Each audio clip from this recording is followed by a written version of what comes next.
Blíženci, to je vlastne také znamenie dvojité, dvojček. Nie, že by som vás teda videla dvojmo, ale vy máte takú dvojakú povahu. Skrýva sa aj vo vás dobrý doktor Jekyll a zlý pán Hyde? Ja vám odpoviem pesničkou, dobre? Žena je cukor a sol, je v nej všetkého pol, je oheň i mráz, je to v nás, je to v nás. To je výborné. Takže... A o blížencoch sa ďalej hovorí, že nie sú akýmisi takými bojovníkmi, tvrdými mužmi, majú skôr radi boj so slovom. Je to pravda? No je to pravda, samozrejme, že boj so slovom, ale zase nepovedal by som, že nie som až taký tvrdý. Tak ja som hrával hokej. Vyrasol som pod Tatrami, že sme sa bili každý týždeň 3-krát. Gumy, pušky, mali sme meče, všetko sme mali, tak ja neviem, kvôli čomu to je. Ale možno, že to bude tým, že blíženci sú dvaja a že jeden z tých blížencov je ten, ktorý rozpráva, druhý ten, čo sa bije, alebo niekto je tvrdý. Ja ty rozprávaš, nejaká by sa mala byť? V mojom, ten môj druhý, ten môj. U mňa je to tak, že vlastne ja všade zdôrazňujem, keď prídem, že v prvom rade som speváčka. Takže ja zabojujem najviac vždycky hlasom, no a celý život bojujem sama so sebou. S kilami a všetko, čo k tomu zvôľou. Áno. Áno. Ja nie, lebo ja nemám žiadny problém s kilami, takže ja ich mám vždycky dosť, nemám problém. Lebo ako sa hovorí, že ja mám problém s peniazmi. A už si povedal niekto, že mám problém s peniazmi, pretože ich mám veľa? Nie, že ich mám málo. Tie slova im idú dobre, oni tými slovami bojujú aj za seba. No ono sa totiž hovorí, že blíženci sa veľmi hodia na také povolania ako napríklad novinár, alebo televízny redaktor, rozhlasový redaktor, že im tie ústa tak idú. Mne teda vôbec nie. Ja radšej mlčím, ako hovorím, a to som už povedala, ale s novinárčinou mám niečo spoločné, že milujem novinárov. Tak predstavte si, že aj v Krakove majú časopis Život, sme zistili. Nie je to síce týždenník, ale mesačník. Vydáva ho Spolok Slovákov v Poľsku a dokonca v ňom majú horoskopy.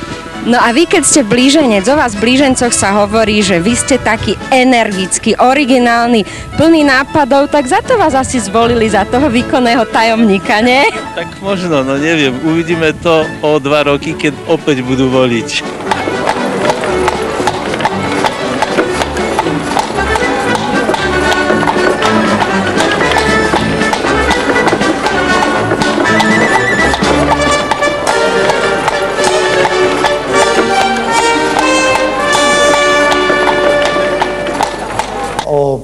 Blížencoch sa hovorí, že vôbec nie sú na šport, alebo na športy. A ja som si dovolil pozvať niekoľko hostí, ktorých zároveň vítam medzi nami. Je to Ivan a Mário Lendelovci. Ivan, Mário, vy ste sa narodili v znamení blížencov a ste dvojčatá, však? Áno, sme. A ste dvojčatá, ty si mladší? Ja som starší. Ty si starší, ako to je, ste dvojčatá? No, niekto musel prísť skôr. A to som bol ja, môj brat prišiel až po mne po 10 minútach. No to je neuveriteľné, 10. Ty si čakal 10 minút. Musel počkať. Pán Bulka, vy ste ze stráží. Áno, ze stráží. A od Janky som sa dozvedela, že vy ste učiteľ telocviku na dôchodku. Je to pravda? Bývalý. A ešte som sa dozvedela, že vy máte teda skutočne originálneho konička, pokiaľ sa to dá nazvať koničkom. Pre mňa je to nepochopiteľné. Vy ste vraj otužilec. No, koníček to je aj nie je. Ja nahradzujem nedostatok pobytu v rekreačných strediskách za mojej pracovnej doby a vonkoncom nahradzujem nedostatok úplný v nejakých liečebných ústavoch. Takže studená voda, ľadová voda je pre mňa ako liečebný ústav. A kde vy do tej vody, to v zime vleziete niekam do rybníka, alebo... Čo je zamrznuté? Do studne, do potoka. Ja som práve zažila pána Bulku, Ferka.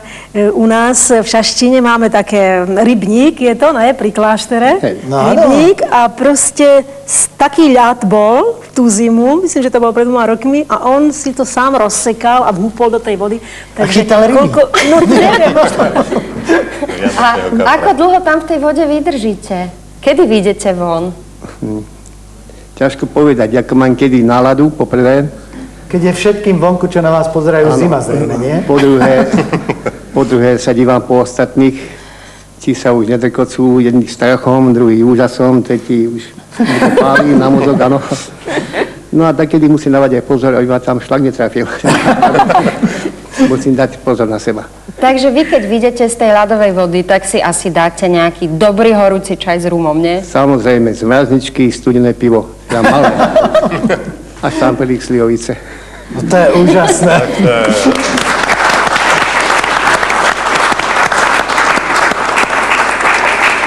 Ak dovolíte, milí blíženci, my tu máme ďalšieho známeho blíženca z televíznej obrazovky, športového komentátora Vlada Genda. Vlado, vítaj medzi nami.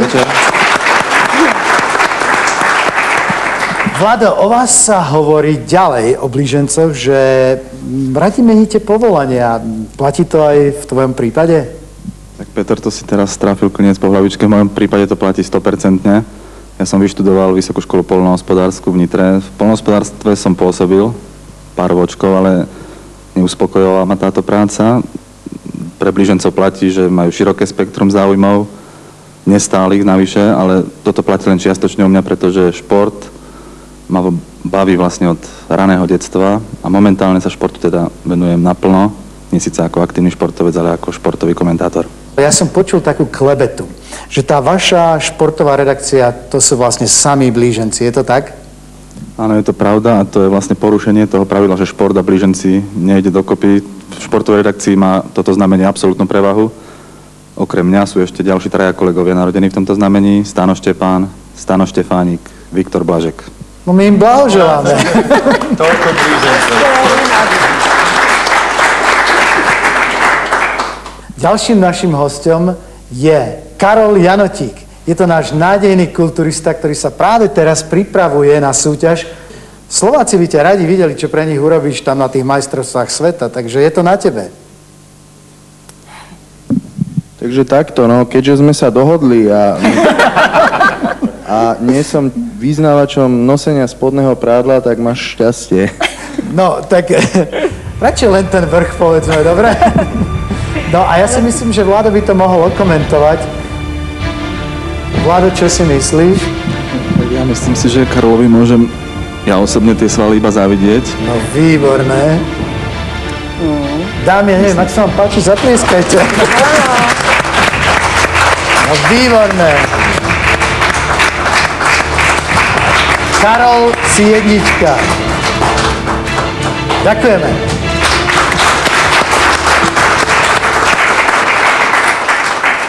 Tak my sme tu tvrdili, že blíženci nemajú vzťah k športu a ty si tu pozval samých športovo založených. Tak ja, aby som trošku vylepšila našu bilanciu, tak ja som si pozvala hostia, ktorý predpokladám, že so športom nemá veľa spoločného. No to je to zástupca Slovenskej pošty, pán inžinier Ivan Mikúš, riaditeľstva Pošt Bratislava. Dobrý večer.